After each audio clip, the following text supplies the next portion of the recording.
Back on the Rob Dibble Show with Ben Darnell on your afternoon drive. Kirk Kaplan on the ones and twos. John Ashmead on our YouTube channel. One of our favorite people, especially when he's got to explain the law and order of sports. Dan Lust. He is a sports lawyer. He also teaches law.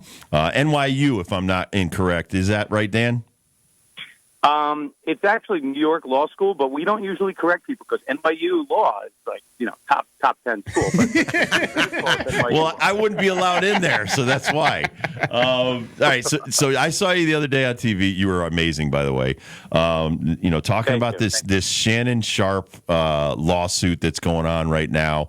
And for our listeners that didn't get to see and hear you the other day, I didn't even know about the $10 million that they tried to settle with her and stuff like that. But describe some of the particulars in this case that people should be interested in. Because, again, I think that not just celebrities or anybody, nobody should be treated like this woman. And certainly when you start airing your dirty laundry publicly when you're a famous Hall of Fame football player, it's never going to end well for you. Yeah, so this is a story, and Rob, I've been coming on this show for a couple of years.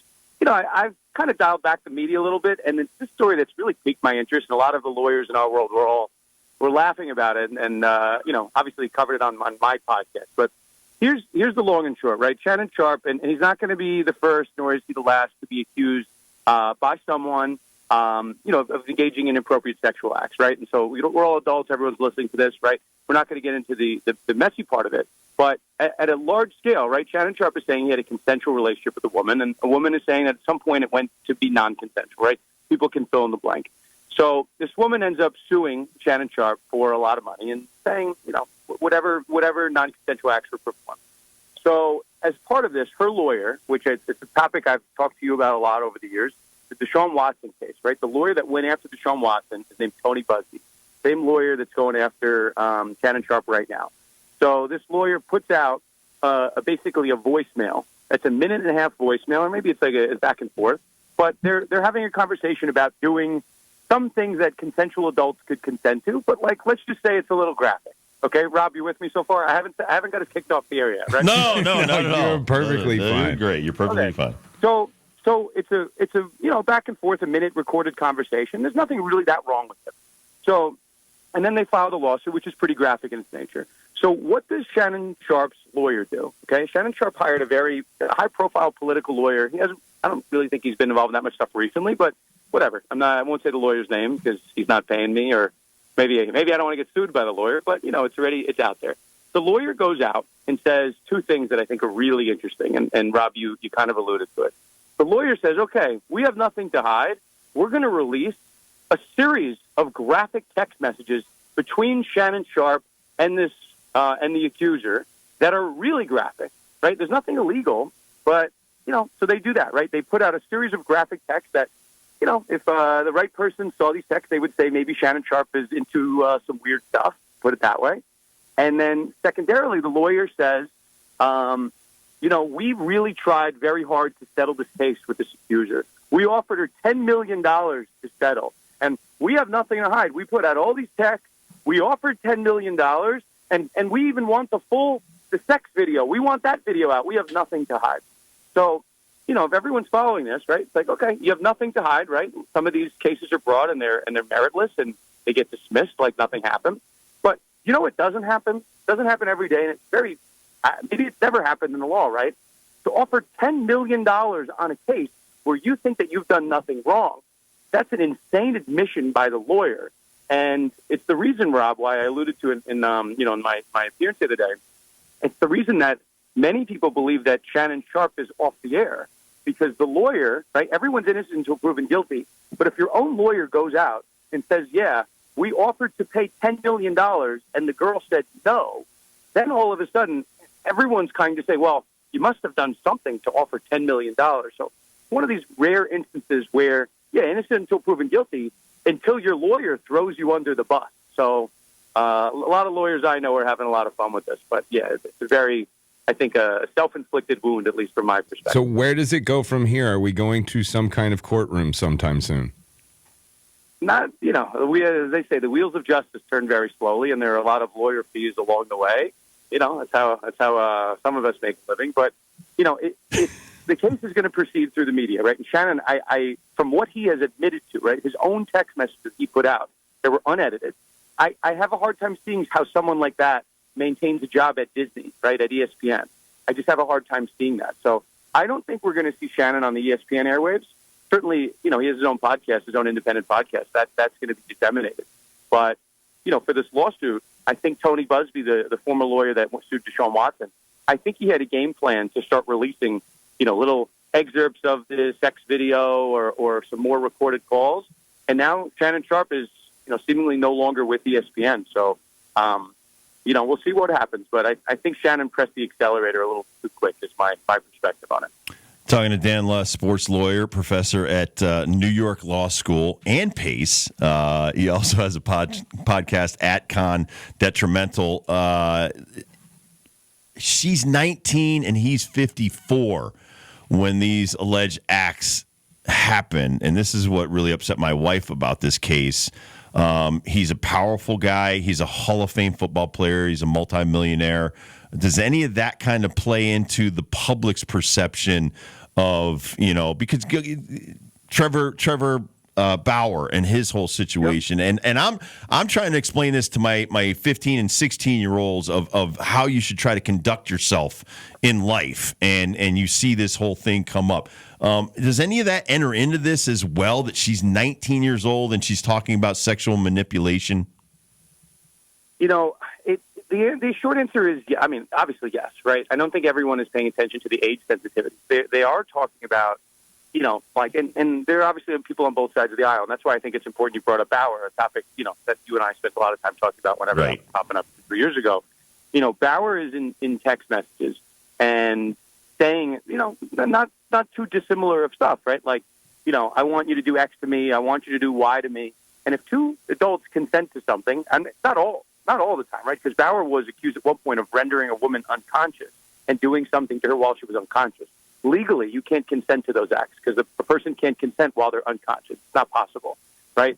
That's not what we're doing here, but there is a line that you could walk up to, right? As long as you're at the age of consent, that two consenting adults in the eyes of the law can say any number of weird, freaky things that maybe the three of us on this call wouldn't do, but adults are allowed to consent to that.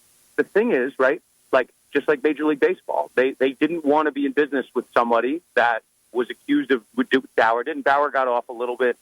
I don't want to say he got off on a technicality, but Bauer didn't admit necessarily or deny all of the acts. He just said of the underlying act, didn't do. So put it that way. But when you're dealing with a Disney, right, with an ESPN, I think that's the gross misstep that Shannon's lawyers took. Yeah, maybe in the eyes of, for the court of public opinion, yeah, you're showing that there's consensual text messages, and they're going back and forth, and she was into it. But whatever side thing Shannon's going to want to say, at the end of the day, the employer on the other end is ESPN. And ESPN, even if you haven't committed a criminal act, Rob, as you well know, there's a number of things in your morals clause when you signed your contracts, in Major League Baseball.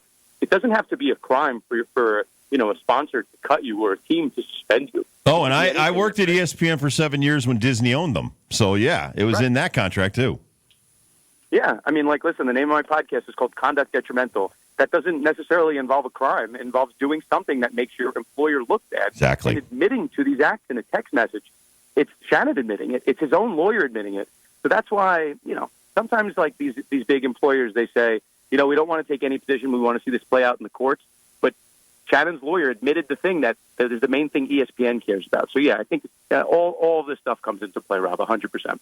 I don't know if this is too early to have you on to talk about this topic, but this revenue sharing that we are waiting for the government to come down and tell the NCAA or schools of what actually the game plan for next year's school season is, or football season through the calendar year, the academic calendar, because it's supposed to happen any day now, is what we've heard for the last 3 or 4 months. What is the holdup right now? Let's just start there. What is the big holdup on why the government has yet to find out a complete solution for what's going to happen with the NCAA?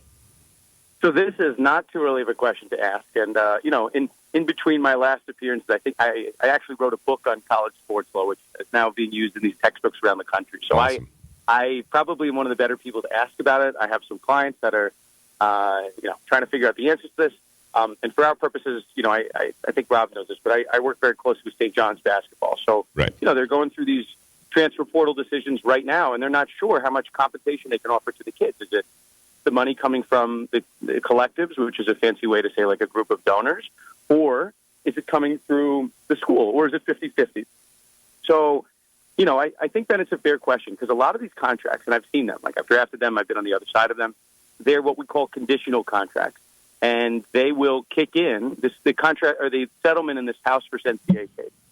It was supposed to be approved on April 7th. The judge is now threatening to kill it. But if it gets approved, the earliest effective date is July 1st. And there are a number of contracts floating around the country at Power 5 programs that, additional revenue, the rev share, will kick in on July 1st, and a new contract will take place. So some of these contracts, the schools are taking over the payments. So that's possible, right? And some of these other contracts, which are a little more problematic than for the reason you just brought up, they're not taking over the donor's payment obligations. So they're adding it on top. So let's say a kid got $1,000 from a donor, right, or a booster, right, $100,000. And let's say he signed a conditional contract that if this House versus NCAA case passes, on July 1st, he'll start to get basically $10K a month, and the contract will be all in value of like $220. Now, let's say House versus NCAA doesn't pass. The judge shuts it down. Settlement gets rejected, and we blow past that July 1st deadline. These contracts don't come into play, and then you're going to have a lot of upset kids that wish they negotiated for more money from the boosters. But the boosters got a haircut because they said the rev share money was on the way. So let's just say schools, athletes, everyone around the country, I don't want to say everyone, but the majority of people that I speak to in the space are really hoping this passes on July 1st or by July 1st, or else there's just going to be a nightmare and a lot of unhappy kids that aren't getting as much comp as they thought. All right. We always, usually on Thursday, pick golfers. Who's one of your favorite golfers that you pick constantly to win tournaments? Well, now, Rob, I'm a golf fanatic. So the short answer is my guy Justin Thomas, because when that putter is hot, he could be playing lateral, he could be not on in regulation, but that putter seems to go in from very long distance. So I'd like to say I'm as good of a putter of Justin Thomas, but I can only do. Will you be around during Travelers? Would you come up and maybe sit in with us and talk with us about everything? We don't just want to have you on to talk about lawyer stuff. Is that an invitation to play golf? I mean, yeah, well, Rob, absolutely. 100%. Absolutely. No, I owe you for coming on all the time and being the smarter part of our show. Yes, and my handicap has just now crossed the 17 threshold. I'm a mean 16.5. Nice. It's trending downward. I was 21 this time last year. It's very hot. But yes, I'd love to come up. I'd love to meet you up there. It'd be great. Now, Dan, whose side are you on when a golfer hits a house and breaks a window? Like, what would be easier for you to defend? The homeowner getting money in compensation for that, or getting the driver off of any kind of compensation for being lousy? Yeah. Liable. Before I answer this absolute hypothetical situation that has never happened to can I ask, is this a hypothetical, or has this happened in real life? Oh, this has happened to Dibble many times. Yeah, I've been there. Especially when I was out in L.A. and golfed in Arizona. Like, don't live on a golf course if I'm playing. Okay, listen, Rob. You have figured this out. Okay, I teach this concept in my law schools. You now know I teach it too. Maybe someday I'll be smart enough to teach at NYU law. Maybe, probably not. There's a concept in the law called the assumption of the risk. Right? If you buy a house on a golf course, let's assume you're getting a little bit of a discounted rate because it's on a golf course. And the reason it's a little bit of a discounted rate is because of what happens. Windows get broken, right? You don't really have privacy. People are walking across your land. All of that is baked into the purchase price. So there's a ton of cases out there, and they're always, I don't want to say always, generally dismissed, right? If you tee up and you tee up the right direction, right, and you're on the fairway in the right direction, not shooting the ball backwards, not teeing up directly into a house window, those cases are generally dismissed under this concept of the assumption of the risk. You can take that to the bank. That's a pretty fun. I teach a whole class on assumption of the risk. That's fantastic. It comes into play in concussions. It comes into play a lot in sports. Lust, you are the best. Excellent, that's fantastic. Free of charge. Thank you, sir. Thank you for coming on, and we'll try to set up some golf here soon. Thank you, sir. Hey, my pleasure, guys. Anytime. All right. Thank you. Dan Lust, everybody. We'll take a quick break. We'll come back. We'll do some dibbles and bits.